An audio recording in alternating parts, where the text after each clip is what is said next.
Ask Reddit. What's a weird rule your parents had growing up that you thought was totally normal until you got older? Story 1. They never allowed us to eat on the street because they told me that the food was poisoned and we were going to die. Now I understand that they told me that because we didn't have money to eat on the street, which is more expensive than eating at home. I really believed what they told me for years. Story 2. You can't talk to the police. If a police officer ever stops you, all you say is that you want a lawyer and I want your mother. Under no circumstances do you let a police officer question you without your mother or father present. I was 14 then, now that I'm an adult, I've given the same advice to my children. Story 3. Once you go to bed, you can't touch the floor again until the next day. Story 4.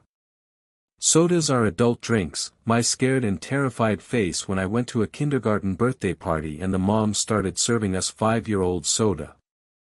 Being the rule follower that I was, I said I wasn't allowed to drink it because it was an adult drink. The mom convinced me that my parents would be okay if I had a glass. I remember being really upset with my parents after the party because I was so embarrassed. Story 5. No one was allowed in or out of the house on New Year's Day until my red-haired uncle came to visit. It's good luck if the first person at the door on New Year's Day has red hair. There were 10 children in my mother's family. Poor Uncle Bill was attacked at 2 p.m. Story 6. My mother always told me that, when I was little, I could wear any color of nail polish I wanted, except red, because, and I quote, it's a color that prostitutes wear. How weird. Story 7. My mom had the same rule.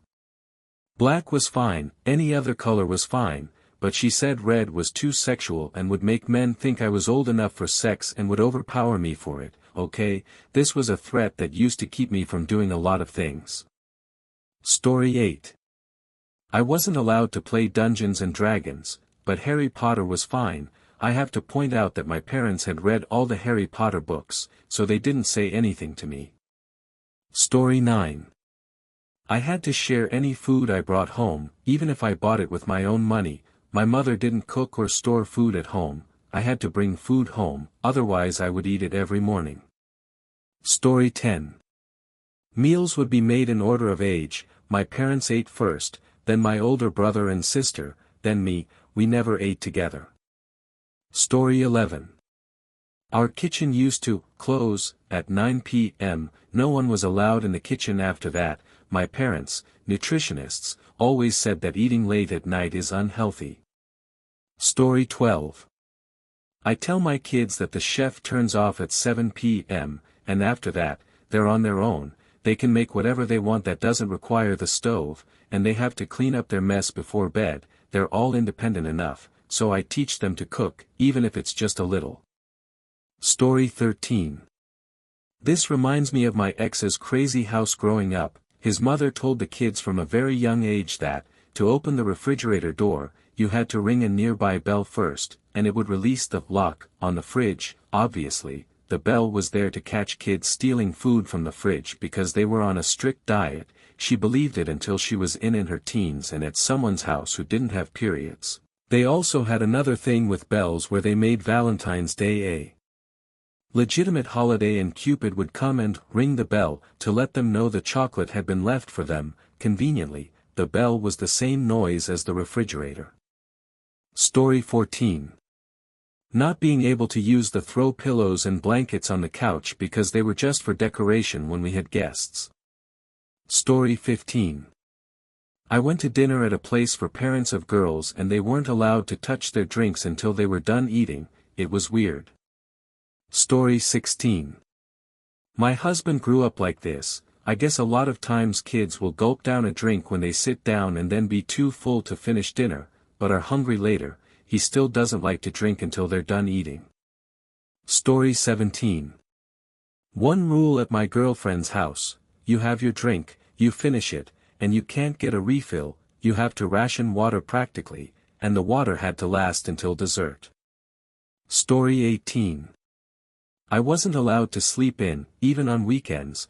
It was horrible. Bedtime was 10 p.m. and that time was sacred. If we were caught past that time, it was a 3-day TV ban. Story 19.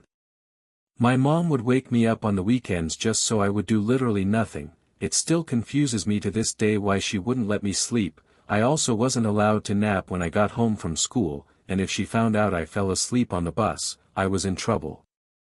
Story 20. At home, however, I took naps, and I was really penalized if I didn't sleep. Every day after school, I was forced to take a nap of about 60 minutes. It didn't matter if I had homework. I was forced to take a nap. I was told I was more rested to do homework, but I had to go to bed by 10 p.m. Now, as an adult, I have a problem. I always get sleepy after lunch. Story 21. There are no locked doors to bedrooms and bathrooms. Even if I'm sleeping, taking a shower, or using a trash can, I can't poop in a public bathroom because, even though I know this will never happen, I'm somehow afraid someone will get mad at me for closing the stall door. Story 22. My dad used to tell us that we weren't allowed to touch the painted parts of the car because it would ruin it, only touch the handles. This was so deeply ingrained in me that even as an adult, I thought car paint was easily ruined somehow. It wasn't until I worked in the automotive industry that I realized it's actually quite durable and, made to be on the road. Now I'm sure he did it just to take care of his car. Story 23. At home, they told me that if I called someone, I was only allowed to let the phone ring 4 times, then I had to hang up. It's so ingrained in me that even as an adult, I still do it. Story 24. We weren't allowed to laugh at the table when we were eating. We were immediately sent to our rooms. The table was for eating and we could have a little conversation, but not just for laughs. Story 25. The interrupting rule. If we wanted to talk to our parents, but they were talking to someone else, we would put our hand on their arm. They would acknowledge this by placing their hand on ours, and then we would keep our hands there until they turned around to ask us what we needed. I did this to a teacher, and I'll never forget how confused, and frankly a little scared, she seemed to see a child simply touching her arm and looking at her while she was talking to another teacher. Story 26. We weren't allowed to invite a friend over for a sleepover twice in a row. Looking back, I think this was my mom's way of avoiding sleepovers, and honestly, if it worked, this rule applied to me and my siblings. Story 27.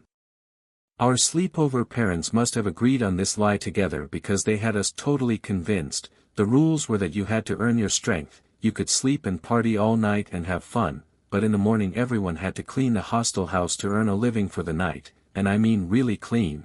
We were doing laundry, mopping, polishing furniture, cleaning mirrors, and all sorts of other things. I once had to climb my friend's 2-story chimney to dust the sconces. No one was allowed to go home until the host said the job was done. Story 28. We were never allowed into our parents' room, not even if we were sick or scared.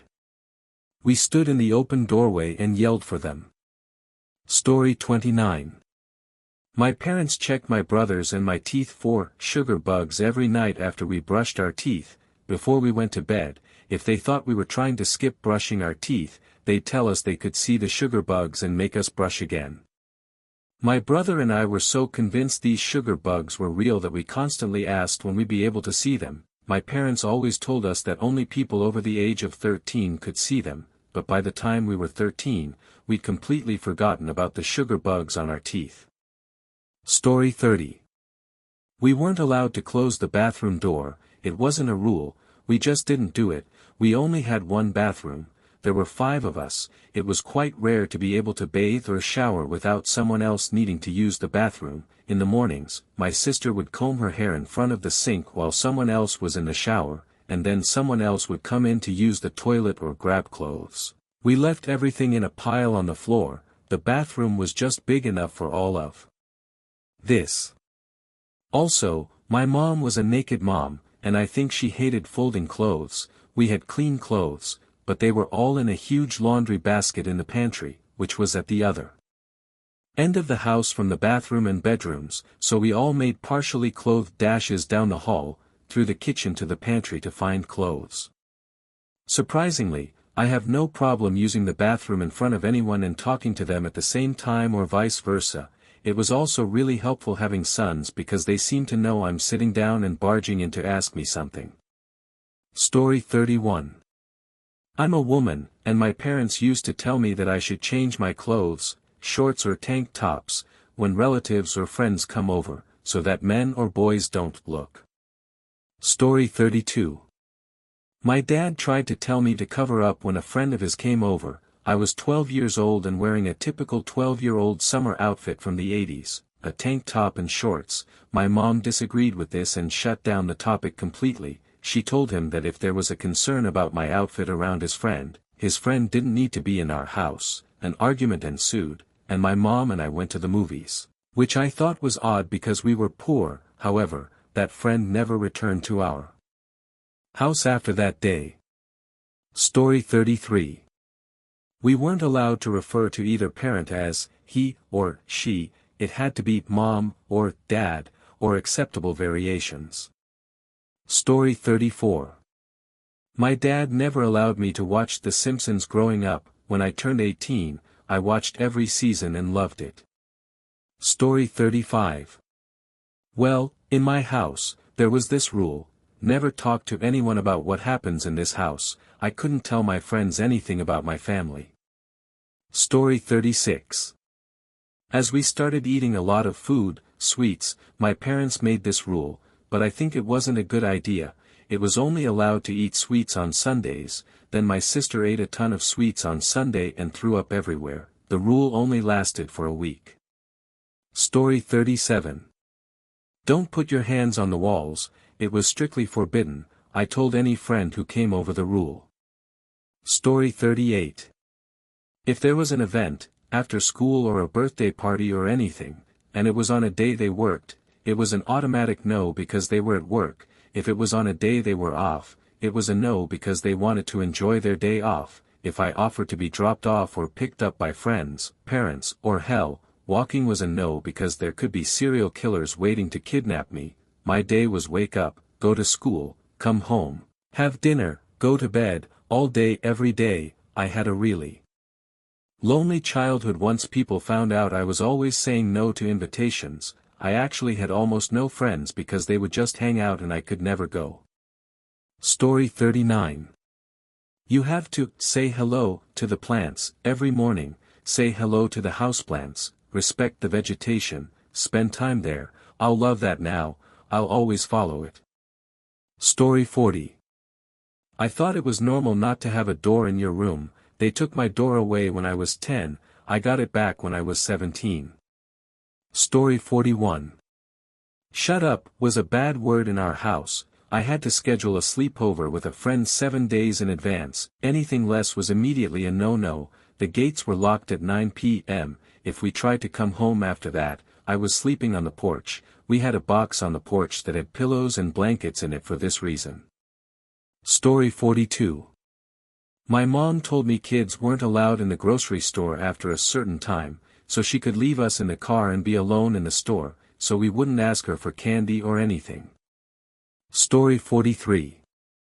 We weren't allowed to eat the candy on the Christmas tree until the priest came to bless the house and the Christmas tree, which usually happened after New Year's, so we'd have to look at all the candy for 1 to 2 weeks, but we couldn't eat it. I remember one year we had some pretty good stuff on the Christmas tree, like chocolate Santas, full-size chocolate bars, even cans of Coca-Cola. It was hard not to sneak candy. Story 44. My parents said we had to having a college acceptance letter or a job contract the day we graduated high school. They never said what would happen if we didn't. That wasn't a possibility. Story 45. This is my favorite from my friend who escaped a controlling, crazy mother. Her family wasn't allowed to use beach towels when they went to water parks, the pool, or the beach because they were too nice to get dirty. I think because they were older, they were too lazy to wash them, and I couldn't use regular shower towels because they can't leave the house. We each got one small microfiber cloth to clean up during the day. Story 46. My parents would have to watch any movie before us, no matter if it was a Disney movie.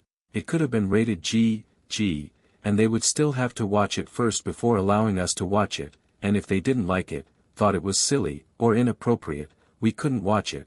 that rule lasted until about their fourth child. Story 47. My parents said it was illegal and also horribly dangerous to have the headlights on in the car while driving. Honestly, I was shocked to discover they were all lies. I can drive just fine with the headlights on. I still don't understand why they made it sound so dangerous, but I think it was to get me to stay in the car. Story 48. Before cell phones, of course, I couldn't receive phone calls at home after 9 p.m., on weeknights. On weekends, though, it was extended to 10:17 a.m., when I asked why that specific time, I was told that if I asked again on weekends, it would also be 9 p.m., I'm 33 and still don't have the answer. Story 49. My parents had this weird rule that we weren't allowed to shower during a thunderstorm. I used to think everyone followed this. Now that I'm older, I realize it makes sense and isn't totally weird. Most people I know follow this rule, kind of like unplugging your electronics during a thunderstorm. It's a safety thing. In many modern homes, if lightning were to strike the house, most of the time, the lightning will follow the path of least resistance. Copper water pipes are metal, and metal conducts electricity better than the wood/brick/dry walls of the house, and water can also conduct electricity. If you're in the shower and your house is struck, lightning could catch it through pipes and flowing water. Story 50. My stepmother had a 9 a.m.-9 p.m. rule, no phone calls before or after, no friends, no waking up, and no one bothered her about anything. This includes Christmas morning, although that was moved to 8 a.m. after a while. Story 51. My parents had strange rules about my clothing. I wasn't allowed to wear short clothes or anything higher than my knees. Although my mother was Catholic, it wasn't a religiously based rule. I remember my mom calling out the other 11-year-old girls in my class for wearing clothes like that one day when she came to pick me up from school. She also said that dressing like that, which was a very normal way for girls my age to dress, was very provocative. Story 52. Growing up, we weren't allowed to watch TV or play Nintendo on Sunday mornings. We had to go to church first before doing anything else. My parents said we wasted too much time. When I was 18, my brother and I moved into an apartment at our university. I woke up one Sunday morning and went into the living room to watch him play PS2. I was like, dude, you can play before church. And then it hit me, I could finally do what I wanted, when I wanted. It was like a revelation. The funny thing is, we didn't even go to church that Sunday, or for the next few months. Story 53. There is no drink or salt and pepper on the table during dinner. It would be insulting to the cook, Mom, if she seasoned the food, and it would be rude to wash down the food with liquid. In short, you couldn't season the food, you had to eat it as is with the salt portion on it. To this day, as an adult, I don't use any additional salt or pepper. Story 54. We weren't allowed to eat out very often, and never, ever fast food. We owned a restaurant, and my dad thought that was where we should always eat, and if we ate anywhere else, he'd be sad. My mom and I would run away on occasion. Story 55. My dad would threaten to ground me for leaving my ceiling fan running while I was at school. I also had to turn off the water while I was in the shower and, not using it, basically, stand in the shower, wet your body and hair, and washcloth or whatever, turn off the water, wash your hair and body, turn the water on and rinse. I also wasn't allowed to be in there without the water running for more than 5 minutes. I guess the goal was to save on water, but even now, as an adult, I don't think it's worth it. You get cold standing there wet trying to shower. Story 56. My dad would call home at 11 a.m. every day during the holidays if anyone was home, and the phone had to be answered. On the occasions when we didn't answer, he would frantically call for 5 minutes before getting in the car to come home and check on us. Story 57. Mom mopped the floor and didn't want us walking on the areas she mopped, leaving footprints. Mom told us the mop water was super poisonous, and if we stood on it, we'd have to go to the hospital. I truly believed it was toxic enough to make you sick until I was 23 when I realized I'd been walking on dry cleaning chemicals my whole life and never got sick. Story 58. One rule my parents had was that we weren't to hang out, lie down, or have our feet up on the couch, just sit like it's a chair. I had a friend once who lay down on the couch. My dad saw this and since then I couldn't invite him over anymore. Now I'm 30, most of the time I'm always lying on my couch. Story 59.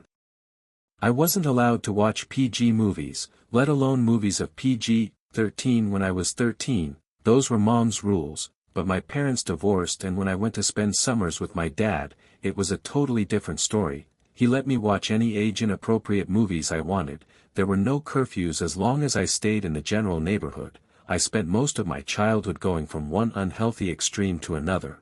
I went from a super religious, oppressive, and suffocatingly cautious environment to waking up on Saturday and Sunday mornings and finding random adults after a night of partying hard. I was so jealous of my friends who had normal parents because they set reasonable boundaries. Story 60. My parents were pretty relaxed. We weren't allowed to have food in our rooms, but that's because insects are a real concern due to it being a tropical area. We also weren't allowed to have TVs in our rooms. We could watch TV in the living room as much as we wanted within reason, but it wasn't allowed in our bedroom. Story 61. We weren't allowed to be loud, fight, or shout in the car because that's how Princess Diana died. Children screaming along the road killed her. It was only when we were older that we realized it wasn't really true. Parents still deny they told us, but we remember. But deep down I think they just wanted peace of mind. The truth is, my brothers and I were very restless. Story 62. Girls weren't supposed to get their ears pierced until they turned 16. Some of my friends at school had their ears pierced when they were around 12, but according to my dad, they were from lower-class families. My dad said it was for pirates or even certain criminals who got them pierced. I never understood the logical, but once I left for college, it was one of the first things I did. I got my ears pierced. Story 63. I wasn't allowed to go on dates unless my brother and sister attended as chaperones. Mind you, they were both younger than me, but my dad thought it was appropriate to have them babysat because he felt that if I was alone with my boyfriend at that time, I'd have sex with him, and he was right, because despite his dumb idea, I ended up pregnant at 17. I really wish my parents had been realistic and logical. Birth control would have been a better option than my brother's, who I would end up paying to disappear for a few hours. Story 64. I wasn't allowed to sleep with my bedroom door closed. I wasn't allowed to close my bedroom door, even when I was changing. My mom hated it when my door was closed. If it was closed for some reason, she would open it to ask why it was closed, and I didn't realize it wasn't normal until I went to friends' houses and we were in their room with the door closed. No problem. His parents would even knock before entering. Story 65. We had a no TV rule on school days. We could only use it on weekends, which we always fought for. One day I mentioned it to my guidance counselor and she called and yelled at my mom, "He's getting good grades, let him watch TV." My mom thought about it and let us watch TV 3 days apart from the weekends. Story 66. We were never allowed to eat at restaurants or fast food outlets because the people who prepare the food are dirty and spit in the food. Also, the food they served was supposedly just reheated leftovers from the garbage. All this was said to save money and not waste money. Story 67. All kinds of food, you had to use cutlery, you couldn't use your hands, even hamburgers. Plus, nothing was wasted. Whatever was left over for the week was made into a leftovers cake and eaten on Sundays every week. My family is weird.